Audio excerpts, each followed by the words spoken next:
What I'm just gonna do for now is just splice it in, and then when I splice it in, I'm gonna do it for now, and then later on when the pins, and I'll get another housing, and then when the actual pins come in, then I could crimp those down and then basically just use back this connector. So I'm gonna do that, connect it up, and then see if it gets the code off the car. Let's go.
Alright, so I just left these three right here. My wire work ain't good. I need to heat shrink these sides down. I just want to see if everything works before I connect back this connector right here to the computer. So now, and then I plug the connector back into the sensor. So now we're gonna see what's gonna happen. I have the scan tool right here on ready just in case. So what did I do with the keys? All right. Oh, I have the keys in my pocket. So what we're gonna do is have a key right there. See, the battery's probably dying. All right, so now we have a check engine light. So what I'll do, I'm gonna start it real quick. All right, the check engine light went off. So looks like that was the issue. And now what I'm gonna do is scan it to see what's any other codes, if any other codes came up, and then if it did, what I am gonna do is just make sure, just to see what's on it left. But now it starts, so now we know that was the issue. And we learned something, say with that sensor is bank A and B, not bank B or A, because I was thinking that is the exhaust ones in the back probably would have caused the issue. So we're gonna see and see no system malfunction code, so that is good. All right, so we have it scanning right now. We got 2 for the gateway. That's probably for the dead battery, because we have a battery icon, so it probably needs to be charged a little bit. And we have 1 for the ECU up top already. All right, so we still have the cylinder 2 cam adjuster B circuit open. So I'm gonna go erase and then see if it goes away. If it goes away, then we fix the problem. So it says it didn't detect anything. Read code, so I'm gonna see if it pops back up. So it didn't pop back up. So what I'm gonna do, just for a little fail safe system, I'm gonna start it, and then I'm gonna rev it a little bit, because it's normally like when you go over certain RPMs, then you see it pop up. So we're gonna do that real quick, and then we're gonna see, and then scan the car again, and then see what happens. So let's go. So check engine light came off. As y'all know, the check engine light's normally on once the ignition is on, but that comes off once it starts. Now I got the scanner right here, right? So we have other codes for the gateway. This is probably because of the dead battery, or the battery is getting low. So let's see what this is.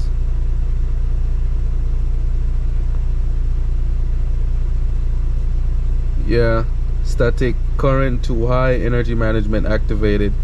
So both of those are from the battery. So those are maybe stuck on it for a while. I could clear them. You know, I'm gonna do a quick erase and then see what comes back. What we're mostly looking for is that one for the ECU. So the parking brake's on and the door open, so that's why you're gonna have that icon. So we're gonna check to see. So now it says I have no faults. That one is not on the car anymore. So now what I'm gonna do is rev it a little bit, not too much, because the engine is not 100% warm. It's not even warm yet because it's just 2 bars. So I'm gonna just rev it a little just to see what happens. So there's my foot.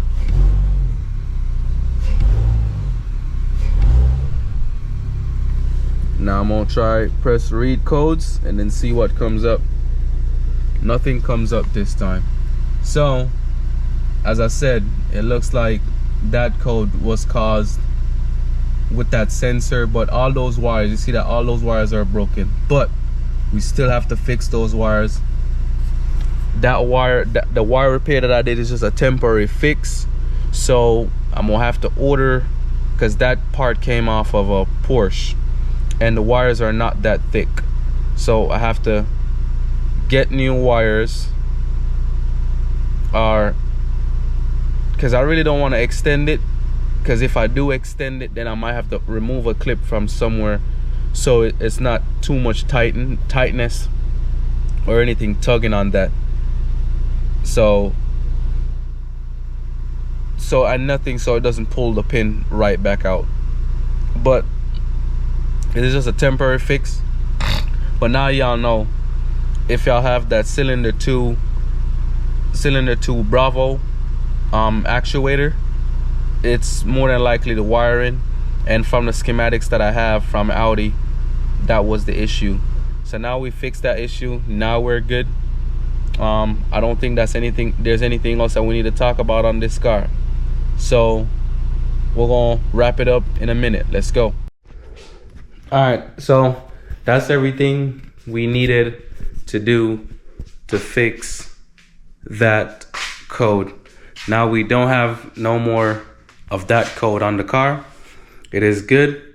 I still have my AC not blowing cold enough, so I honestly think that maybe a rock hit one of them Freon lines underneath the car and caused it to leak. Honestly thinking, because remember, I didn't put the two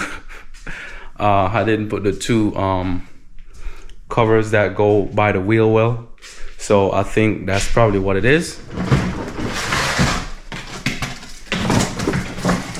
This cover right here, so to basically go underneath so nothing couldn't hit it. So I think that's what happened and caused the issue that I'm having right now. But apart from that, we did fix the issue.